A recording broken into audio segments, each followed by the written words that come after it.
Let's just let our reading spirit fly and do whatever it wants to and have a wonderful time. We tried. Unfortunately, I think I'm gonna DNF. I don't know if I maybe caught the Lexi bug, and we're there for the murder, but we're not there for the spicy scene. Hello besties, welcome back to my channel. My name is Tori if you're new, and we are starting a weekly reading vlog. This is the first week of Escape the Readathon, which is a readathon I am a co-host for in May. It's a competitive team-based readathon. It's created by Lexi. I will leave her and the announcement video, the sign-up form link down below if you would still like to join us. Each room has a different prompt of what you need to read for. They're very, very open, so I am planning on reading so many different genres. Mood reading really worked for me in April, and so even though I do have a TBR for May, it's just a pile of options. That's how I'm treating it. I kind of just want to like binge read and see where my little reader heart and soul takes me, you know what I mean? Let's just let our reading spirit fly and do whatever it wants to and have a wonderful time. This book is a spin-off of Marie Antoinette. It takes place in Canada, and we have these two girls that are from like wealthier families. Every decent friendship comes with a drop of hatred, but that hatred is like honey in the tea. It makes it addictive. That is the most toxic tagline of friendship I have ever read in my whole life. We have Marie Antoinette. She is the daughter of the richest man in 19th century Montreal. She has everything she wants except for a best friend. That's when we meet Sadie Arnett. She moves to the neighborhood, immediately united by their passion and intensity. Marie and Sadie attract and repel each other in equal ways that thrill them both. I don't know how old they are when we meet them. I want to say they're like teens when we first meet them, and then I'm assuming that this friendship just continues on and we follow their friendship. I would like to mostly listen to this on audio just to be like kind of quick about it, but there's some lines in here that I have already been so gagged by. And who was surprised? Lesbian toxic story? No one, literally no one. Okay, let's get to reading. Go Team Detectives.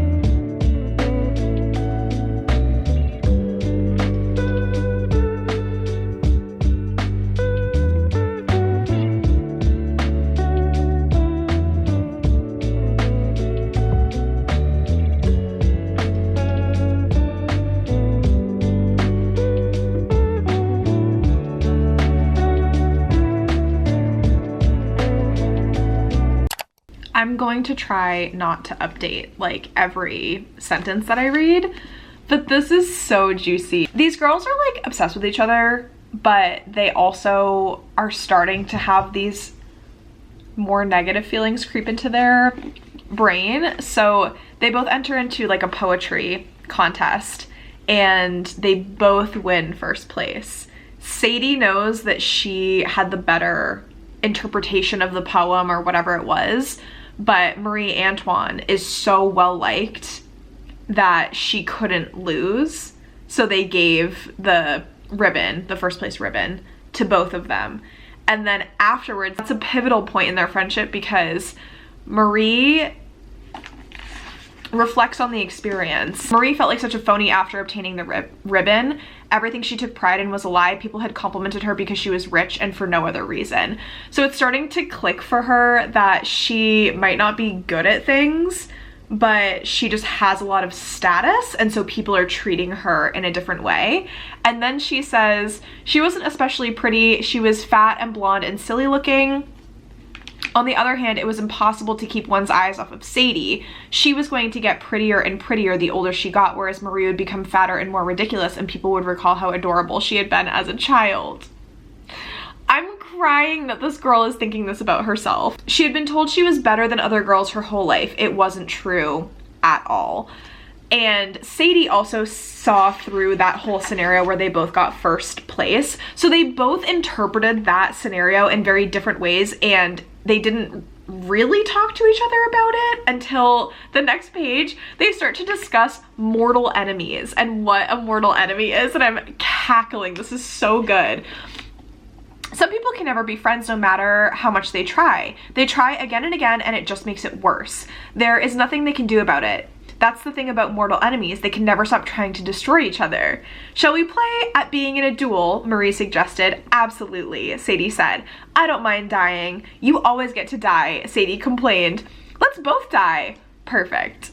And I'm only on page like 50 one, and I'm having the best time. I did start to annotate this book a little bit because I just feel like there's gonna be really good quotes in here. Also, before the mortal enemy conversation, they did share a kiss. I don't know how old they are. I want to say they're like in their young teens. It's been like 5 seconds. These girls got actual guns and had a duel. The girls had been practically knocked off their feet by the force of the gun's blows. They were stunned that there were bullets in the gun. They stood there with tiny clouds of gunpowder over their heads, wondering if they were ghosts, whether they were going to be made aware that the bullets had entered them and stopped their hearts. They didn't actually die, but that is so crazy.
I'm clearly obsessed because I've read another like 50 pages and we have so much to talk about. We're at a point where Sadie and Marie are kind of on their own paths at this point because of what happened when they had their duel. They have been separated. So they're now going through very different life experiences. But what I wasn't expecting, we have some chapters, this is told from third person, and we do get some perspectives of like other characters. Like we got one chapter that was focused on Marie's dad, which was interesting and it felt kind of random, but then he kind of tied into the following chapter. And then we just got a chapter. Marie's family owns factories in Montreal. That's why she's so wealthy, and her family owns a sugar factory. So it's said that she like always smells like sugar, and that's why she's overly saccharine and sweet, and it just fits with her character build quite well. Anyways, they go to the factory one day and she sees the conditions that these workers, and also it's mentioned that a lot of children and a lot of little girls are working in this factory because it's the Industrial Revolution, and it really shocks her because her life is so different from these other girls around her own age and what those girls are doing. Anyways, we follow a factory worker and we get a little bit of insight from her perspective. This isn't taking place during the French Revolution, right? Like we're way past that. We're in the Industrial Revolution. But because it has something to do with like Marie Antoinette, I'm wondering if there's going to be something like that, some type of upheaval. I don't know if it's going to lean towards more like feminine upheaval or if it's going to be like a class upheaval similar to the French Revolution. So I'm just very invested in where this book is going. I wanted to read a little bit from Sadie's last chapter. So Sadie has been sent to a reformatory school in England. She's not in Canada anymore. She's not in North America. After this whole duel situation, she was like completely sent away. Her family was not happy with her. The school is sending me, not the school I guess, but like the writing, like the way that Heather is writing about this is so good.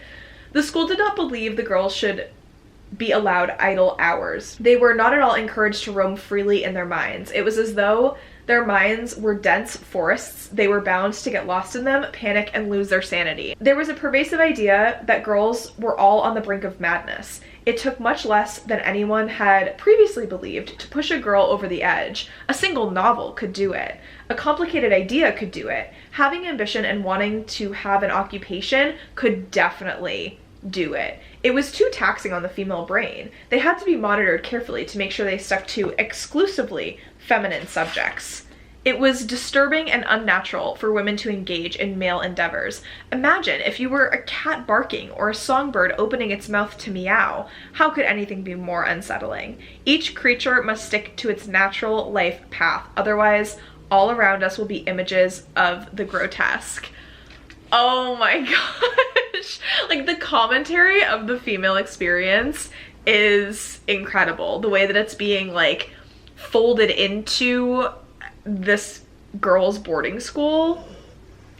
Unwell. Also, the day began at 6:30 a.m. when they were awoken by a bell. At this point, they had to get out of bed immediately. They were not allowed to have those few moments in the morning where you lie in bed feeling everything is miserable and pointless.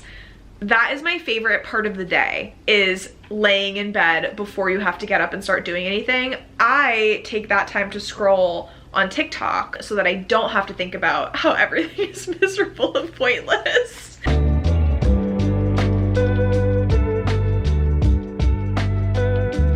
Okay, we're still absolutely loving When We Lost Our Heads, but I am gonna switch to a different audiobook because with When We Lost Our Heads, now that I'm annotating it, I am immersive reading, but I don't want to just listen to the audio because I'm terrified I'm gonna miss something that like I really want to annotate, as one does. So I'm actually trying to decide which one I want to do.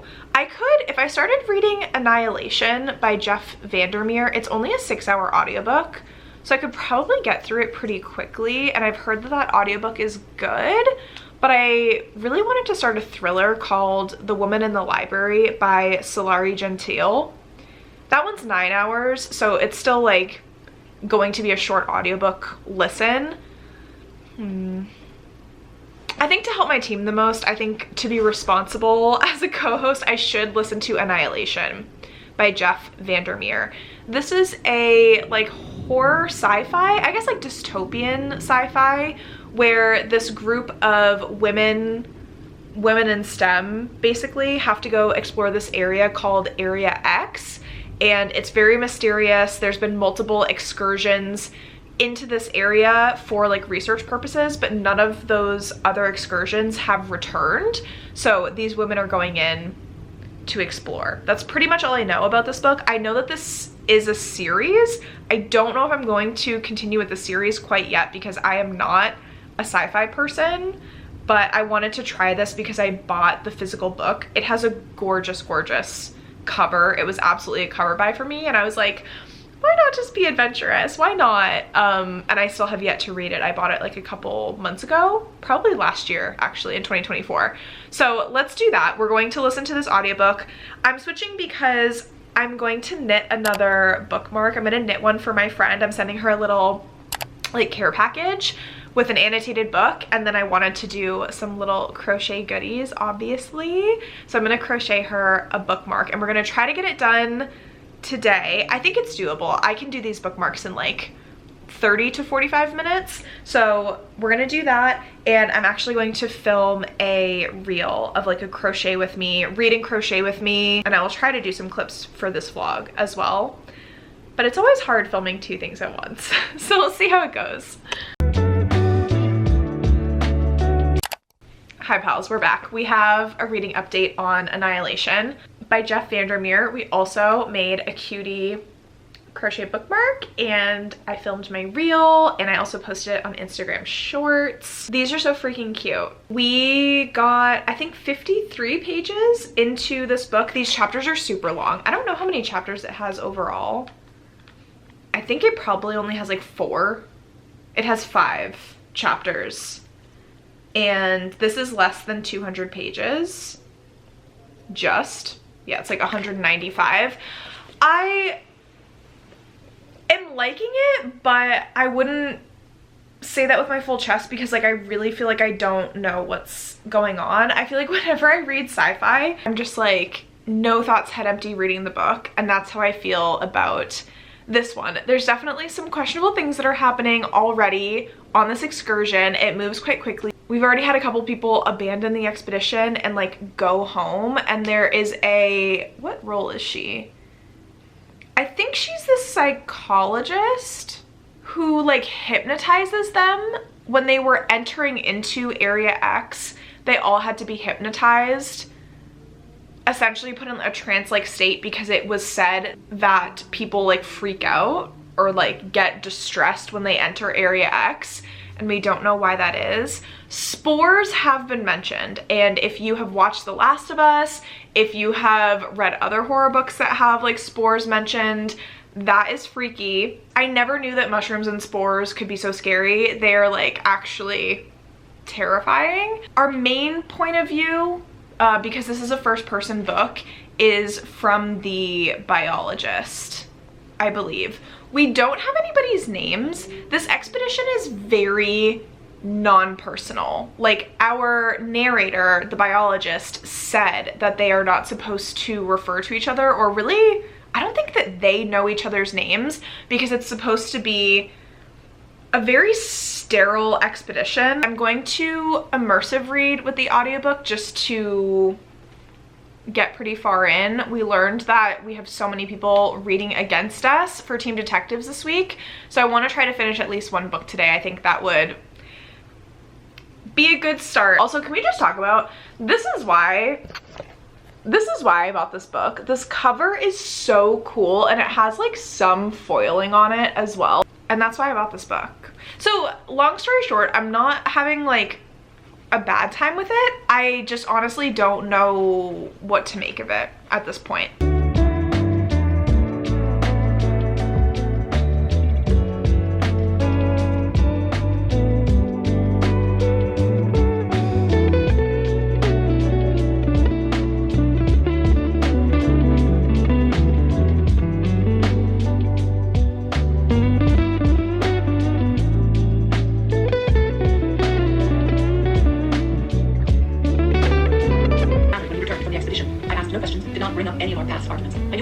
That morning after his return.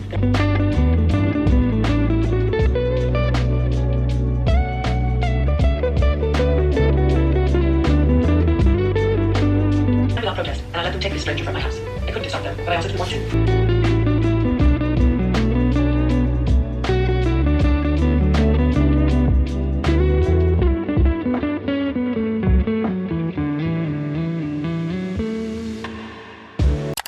I'm here to report that we tried. We're at 62%. I just finished chapter 3. So there's only 2 chapters left, chapters 4 and 5. I am at 121 pages, and like we said, this book is only 195, but I'm just kind of like, what's the point? This isn't the first sci-fi that I've tried others. I find the plot interesting. I really enjoy the questions that they're trying to answer going into this Area X. Also the mysterious things that are happening to them when they're in Area X, like her like counterparts all kind of like disappearing or not disappearing. They find them and they are unalived, like things like that. I find it really interesting. There's also things that she comes across, like finding a bunch of journals from a bunch of other people who have been on this expedition just like in a pile somewhere. Creepy, like very, very creepy. I want to find out what happens next, but I just get lost, and like this comes with the territory of sci-fi, but I just really get lost in the science-y descriptions of things. Like our main character, our narrator, is the biologist, and so she goes into biology and she's like, I'm noticing X, Y, and Z, and this relates to this other study in this jungle that I went to, and blah, blah, blah. And that's where I'm like, it's just not as interesting for me. And I find that with sci-fi, it's the same thing for me with fantasies that do this. I don't like being told things. I don't like a lot of over explanation. I like to be shown, not told. And so even in a fantasy, if the world building is just an absolute info dump, my enjoyment level plummets. And I feel like I haven't found a sci-fi where they're showing instead of telling. And to be fair, like usually if you're reading a sci-fi, you probably really enjoy those sciencey things and you like to get some additional explanation into whatever topic it is. That's not my favorite thing in the whole world. First book is down. We read more than half of it, so I am still going to count this. I'm going to count it as read on Goodreads as well, but I'm not going to rate it because I have no idea what I would even rate this. Like, again, the plot was interesting. The writing style, not so much. The characters were interesting too. This would be like a 2 or 3 star, but then where I haven't finished it, I'm like, what's the point of rating it when I got like 60% in? You know what I mean? This all right here is my unhaul pile. I'm saving it for an unhaul video. Once I like get enough, I'm going to make the video and post it on my Pango, so it's gonna go, I think, officially into the unhaul pile. For the rest of the night, we're gonna focus on When We Lost Our Heads, because I'm super duper duper enjoying that book, like absolutely so much. But Ross is on his way home and he's bringing us Chipotle, so I'm going to eat dinner. I think that will definitely help with focusing for the remainder of the night. Hi besties, happy Friday. It is day 2 of Escape and we have some reading updates. So last night I didn't end up getting to more of When We Lost Our Heads because I've been annotating this. When I got in bed, I was tired and didn't want to like read and annotate and feel guilty about being lazy about annotating, because I do really want to put my full annotate OC into this because I'm loving it so freaking much. So I started reading or listening to an audiobook called The Woman in the Library by Solari Gentile. This is a thriller book. We have this group of characters that are strangers and then they become friends because they're all at the Boston Public Library and they're all in the, I think it's called the reading room, but they're writers, most of them. 2 of them are students, 2 of them are writers. And so they all hear this scream, they all kind of like look around at each other and then they decide to like, I don't know, become friends. They get like connected from that incident. And after they hear the scream, they find out that a woman was murdered in the Boston Public Library. So they stay connected, they keep like meeting up throughout the city afterwards, but they end up leaving the library. I am now 50% of the way through. I just got back from the pool. Today we streamed Oblivion for like 4.5 hours and it was so much fun. And then I was like, okay, I need to read some books today. 50% of the way through. Unfortunately, I think I'm gonna DNF. I don't know if I maybe caught the Lexi bug. Lexi DNFs like no other, and I respect her so much for it, because if she's not feeling a book, she will DNF it like 5 to 10 pages in. She's like, I know that this isn't for me, like immediately. I wish I could do that. I'm usually someone who reads to like the 30 to 50% mark and then I decide whether I want to DNF. But because of Escape the Readathon, you have to get to at least 50%. So we have done that. I think I am gonna DNF this book, unfortunately, because from the summary, my interpretation of it was it's almost like a locked door thriller where I thought we were gonna be locked in the Boston Public Library until we find out who the killer is. That's not the case. We really deter from that entire setting. We haven't been back to the Boston Public Library. We're kind of all over the city, but being like from Boston, I get really excited when books say that they take place there because it's such a vibey city. Like it's so freaking cool. It has so much history. It's so cool. I don't feel like this book really encompasses like a Boston vibe, which is disappointing for me personally. The other thing, well, the other 2 things that aren't working for me. The narrator has an Australian accent, and then she's also trying to do like a Southern accent for one of the characters, and then just like a normal American accent for some of the other characters. And I just feel like none of the accents are great, and it is impacting my enjoyment of the audio. But the final element that really like is disappointing to me, we're like so far off of the original mystery of like who got murdered in the Boston Public Library and what was the scream. We are like so fully off of that plot point that I'm actually confused. I don't know what the story is supposed to actually be about. Like in the beginning, it is interesting because 2 of the characters are writers, and they're kind of using these newly found friends as character inspiration for the books that they're writing. And our main character, her name, I think her full name is like Winifred, but people call her Freddie. She's the Australian, and she's writing a thriller novel. But I just find that I like don't care. Like, the setup for this book is good. I think if you watched my vlogs recently, I've said that I have stopped reading summaries for books for the most part. I enjoy going in blind because then whatever happens, happens. And I can just like figure it out as I go. I don't go in with any preconceived notions. And I think that potentially reading the summary for this book hurt my enjoyment because I really had a completely different interpretation of what was going to happen. I feel bamboozled. I feel misled, which is upsetting. So I'm still gonna count it, 50%, but I am DNFing, unfortunately, at this point in time. I'm really just craving a book that's going to like fully engage me and suck me back in.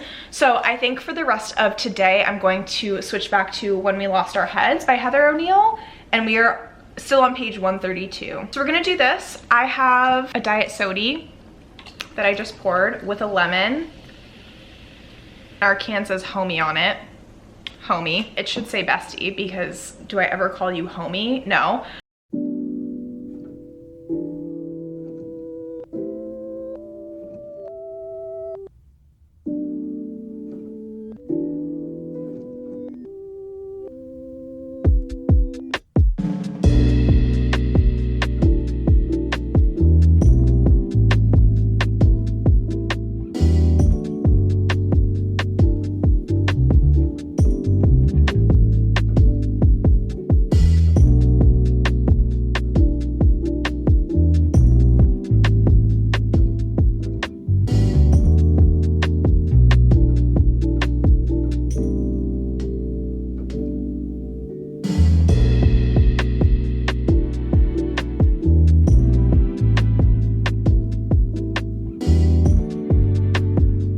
Gosh, this is so bright. We are halfway through When We Lost Our Heads. Two things, I'm still loving this very, very much. Two things that I really, really love is that all of the men are side characters. Like Marie's dad, Louis, is more present than any other men, but like this is truly a story where Marie and Sadie are like our main girly pops. There's some, I hesitate to say romance because it's much more like matchmaking than it is romance because these are two women during the Industrial Revolution, but like they're so insignificant to the overall story and like the themes that I'm just cackling on the inside. And the other big discussion that's happening, this really interesting dynamic between, not even dynamic, I don't know what the right word is, between class, because these are two women that are on the wealthier side. Obviously Marie is like super duper wealthy, she's the extreme, and so her experience being a woman is very different from like Sadie and then from a lot of the other like lower class, like more impoverished women. When her father is no longer in the picture, she has a really hard realization of like, oh my goodness, I've been so sheltered and like this is how women are actually treated and I don't like it and I want my freedom back. And her dad played a really important role maintaining Marie's freedom to like do whatever she wanted, have her money, have her wealth, say whatever she wanted to say, be in control of her own life. And then this idea of like marriage comes into play and she's realizing how much her life is going to change with marriage. And then Sadie is just completely different because she has been treated so differently than Marie. And Sadie, again, she does come from like a wealthy family, but she has been outcasted as a pariah after these two girls had this freaking duel. And so she has been shunned from her family, from her wealth. She's made her way on her own for quite some time. She sort of had some freedom with that, but then she's brought back to Canada. and she decides to go to a more like impoverished area of town and just like basically leave her old life behind because of the expectations that were being put on her. I love this book and I love this writing style, and I need to look up what else Heather O'Neill has written because I'm having a wonderful, wonderful time.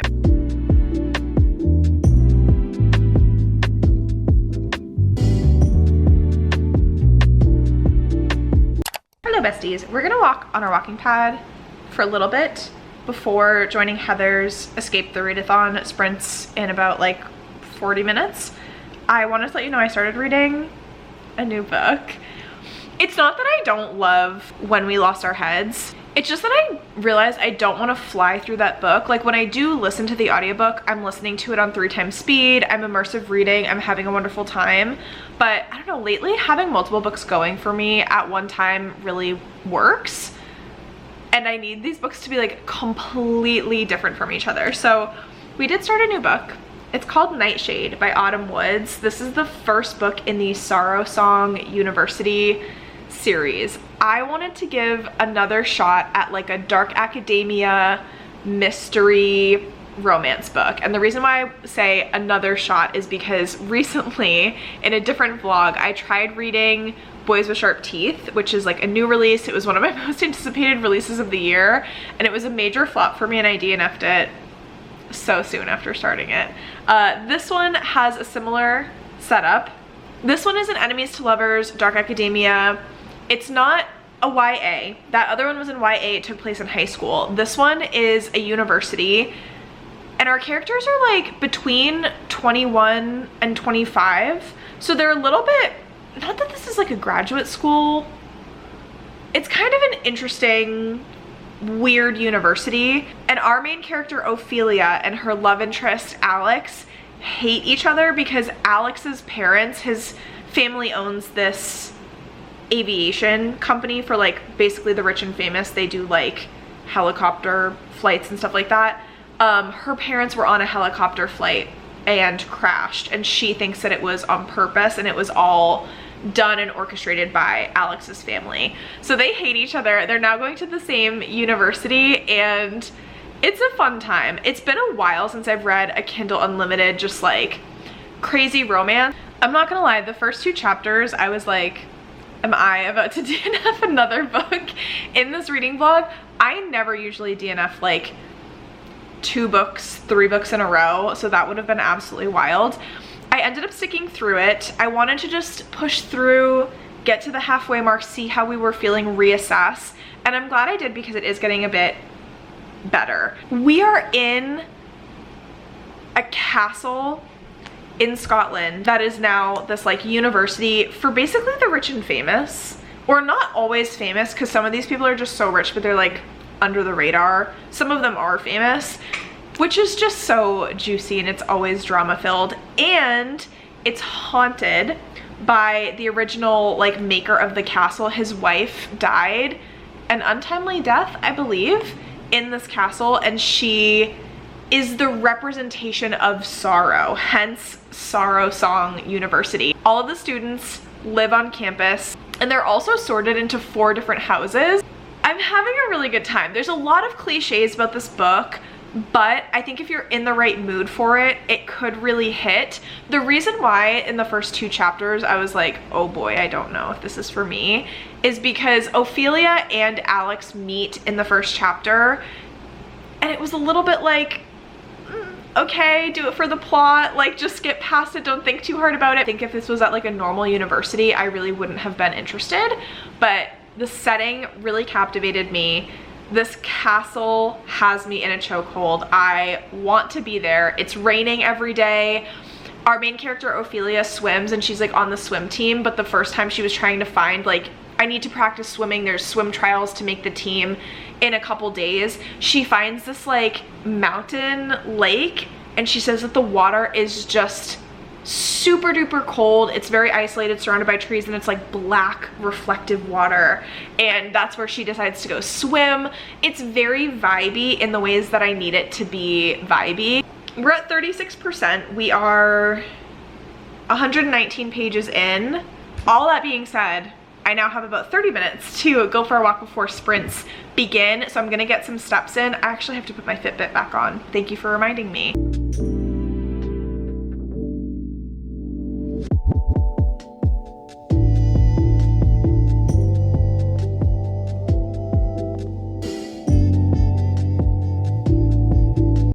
We are reading on sprints right now. We're 54% into this book.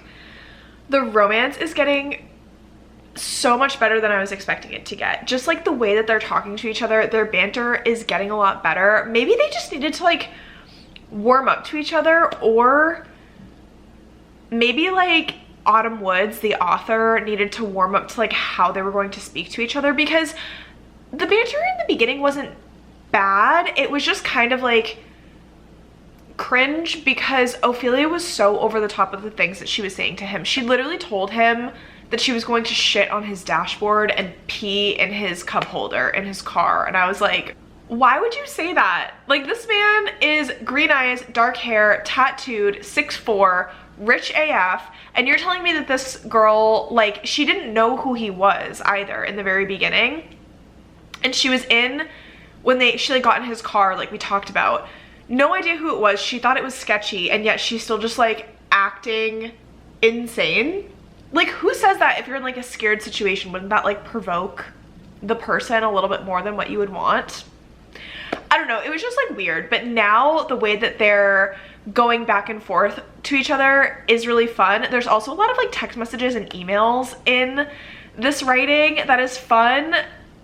I love like a little bit of mixed media, especially text messages. There's also been a second mystery introduced with our main character, Ophelia, as well. There's kind of like a stalker person at the university. Also, can we just talk about, she went on a date with like this other person, with this other boy, and Alex got so jealous that when she got back from her date, he was like drunk. He wasn't drinking at first, and then he decided to like get drunk with his friends, waited outside of her dorm room for when she came home, and she had like borrowed a dress from one of her friends because it's just a whole thing. So he goes, she was like self-conscious about it, and her date didn't say anything about how she looked in her dress, and she was like, I feel like I look stupid. He didn't say anything to me, whatever. And he goes, he didn't deserve it. My shoulders tense. The date, that dress.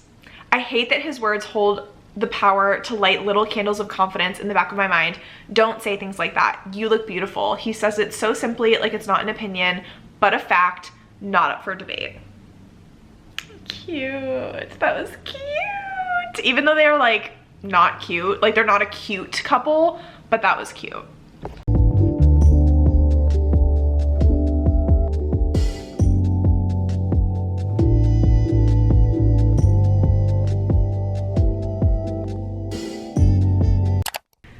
We have just finished Nightshade, so I get to log another book for Team Detectives, but this was such a weird one because it was so up and down for me. Like, we spoke about how the beginning stumbled a little bit. The middle of this book I was super duper into. Like, I did really enjoy the entire middle, but then towards the end, I think the dialogue started to get a little bit more like cringe for me with some of their like declarations of love. It felt a bit corny. It felt unauthentic, I guess, to how those characters would express their like feelings to me. I just feel like the characters felt a bit recycled and didn't feel like fully fleshed out. I almost like didn't believe the characterization. One thing that, this is so nitpicky, so this is totally on me, and I realize that it's on me. In the last book we read, The Woman in the Library, because I mentioned in that book, it was authors like working on their books, and there were paragraphs or like pages where they would give feedback to each other. And one of the critiques in the book was this idea of making characters feel authentic, like they're a fully rounded character that feel real to the reader. And dialogue and I guess like diction, like word choice, is really important to a character. And so in The Woman in the Library, one of our main characters, Freddie, was getting some critiques on her writing because she wanted her character to be from the US, but she was using like British, or excuse me, she was using Australian terminology. And so the person who was like peer reviewing her work said, you can't say like chips. This person would say fries if they're, you know, an American character. And so in this book, that seems like a side tangent, but we're coming back to this now. Ophelia is Scottish. And that really didn't click for me for the majority of the book because she didn't read like she was Scottish. I would have expected, like, I don't know, in words like flavor, spell it Flavor. Like, show me that she is Scottish. Also, they did talk about French fries in this, and she calls them fries. And then also she says, I really wanted some like chips or something like that, but she would say crisps, not chips, because chips to her are fries. And she was talking about chips as in like potato chips, which would have been crisps. I don't know, it's just like little things like that that really bothered me for some reason, because I was like 80% of the way through the book and he was talking about how when Ophelia gets angry, when she like yells, she sounds so much more Scottish. And she was like, well, my dad was from Scotland. I mean, I usually sound much more British, but then when I like yell, that part of like my dad comes out sort of, and that makes me sound more Scottish. And the whole time I was like, where? What do you mean? The spice in this book was interesting because like there were spicy moments, but they were fade to black. And then the one very like PG-13 scene that we got was like not for me. It felt, this feels like a YA book, except it's not, because there are like certain topics that are mentioned and there's like murder happening. And we're there for the murder, but we're not there for the spicy scenes. So I don't know, this book is just such a weird blend of feelings for me. Did I really enjoy parts of it? Yes. Did the parts that I enjoy outweigh the parts that I wasn't really enjoying? I would say no, and for that fact, I would give this like 2 stars. However, it seems like a lot of people do really like this book, because on Goodreads, this book has like a 4.7. So I feel like it's a me problem.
I'm currently trying to decide what to read next. I'm a little like worried because the first week, I'm considering, by the way, we just updated our bullet journal together for my May spread, because I knew I was going to be reading a lot this month because of the readathon. I break it out into week 1, 2, 3, and 4. This, even though it's May 4th, this has to do with like the weeks of the month and not necessarily like the first 7 days of the readathon, if that makes sense.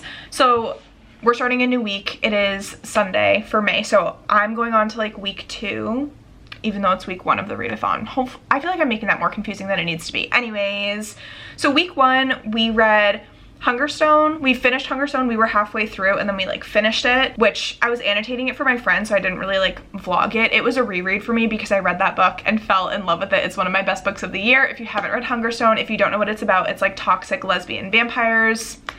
Light on the vampires, heavy on the toxic, also just like female experience. It's amazing. Please read it. It's like a horror lit fic. It's incredible. Hungerstone, Annihilation, which we read half of and DNF'd. The Woman in the Library, which we also read half of and DNF'd, which is crazy. And then Nightshade. So like besides Hungerstone, which was a reread and a 5-star for me, we really haven't had like bangers yet, and I want to find a banger.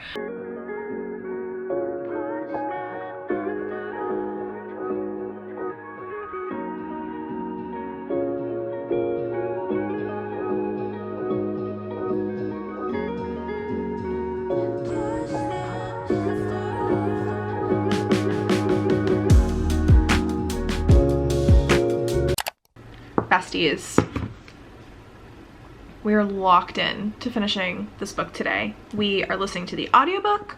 We're at 80%. We're enjoying it. We're at 2.25 speed. We have I totally forgot what I got. Grande iced brown sugar oat milk shaken espresso, aka the longest name on the face of the universe. I haven't had a sip of water today, but you know what I have had? Like 2 coffees. I need someone to yell at me to get off Pinterest today, because I saw the cutest tote bag from Gap. I don't need another tote bag. I literally just went to TJ Maxx and got 2 like super cute tote bags for the spring that I'm obsessed with. Like, they're perfect. I love them so much. But I saw this tote bag on Pinterest and it took me to the Gap website and I ordered it right away. I went between 2 different color pinks. Like, this hot pink was everything, and now I'm looking at their summer dresses. I have no business, but they're really cute, and I need to stop. So I need someone to tell me to stop. Literally in the comments, tell me to stop right now, and I'll never go on the Gap website ever again. This is my only distraction. I would be unstoppable today if it weren't for the Gap website. I just want to be a little milkmaid in this dress.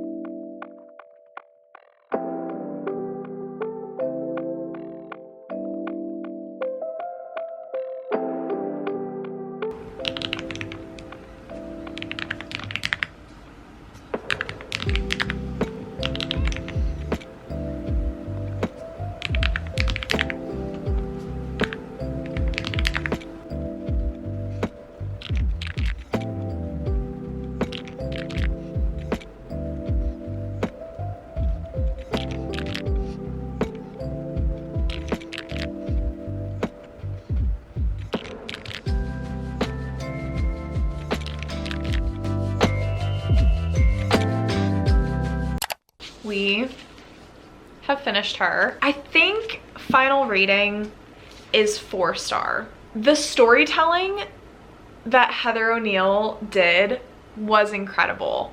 Highly recommend this book if you want something that has humor to it, but is like a feminist story that does have toxic friendship, but it's so much more than that, and like an exploration of sexuality, really a feminist revolution during this time.